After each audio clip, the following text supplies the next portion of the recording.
Hi అండి, welcome back to my channel. ఇవాళ ఈ పప్పు అండి, ఇది మెంతాకు పప్పు. చాలా హెల్దీ.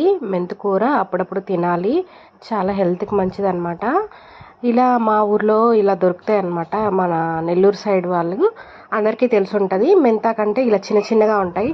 మాకైతే బెంగళూరులో ఇలా ఉండవు అనమాట. పెద్ద పెద్ద పెద్ద పెద్దగా ఉంటాయి అన్నమాట. ఆకులు కానీ ఇవన్నీ ఇంత చిన్నగా ఉండవు. వాళ్ళు పెద్ద ఇందాక మన ఆకుకూర అంత సైజు అట్లా కట్టలు ఉంటాయన్నమాట.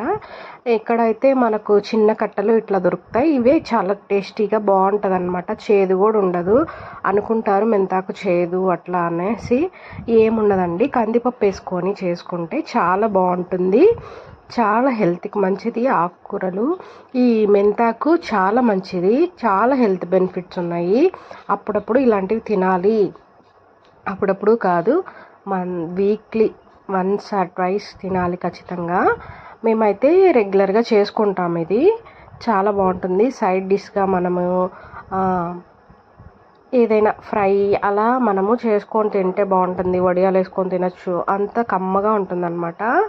ఇలా మనం ఏంటంటే అన్నీ వేసేసుకున్నాం కదా, చిన్న గ్లాస్ నిండా, ఒక టీ గ్లాస్ నిండా పప్పు అనమాట.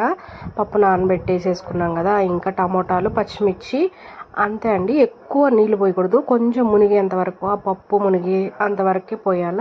ముందుగా మనము వేసుకోకూడదు. చింతపండుని నానబెట్టి పక్కన పెట్టుకోవాలి. ఇలా మనకు ఒక 4-5 విజిల్స్ వచ్చాక, ఎందుకంటే తొందరగా ఉడికిపోతుంది ఇది. ఎందుకంటే మన చింతపండు వేయకూడదు, అప్పుడే మనకు తొందరగా ఉడికిపోతుంది. ఇలా పోపు పెట్టేసుకొని మనము సర్వ్ చేసుకోవడమే. అంతే అండి, ఎంతో సింపుల్గా ఉండి మన మెంతాకు పప్పు రెడీ అనమాట. ఇది అన్నంలోకి చాలా సైడ్ డిష్గా మన కాకరకాయ ఫ్రైతో బాగుంటుందన్నమాట. ఇక్కడ చూపిస్తున్న విధంగా చూడండి. ఫస్ట్ టైం నా ఛానల్ని చూసినట్టయితే సబ్స్క్రైబ్ చేసుకోండి. ఈ కాకరకాయ లింక్ కూడా ఉంది, నేను కింద డిస్క్రిప్షన్లో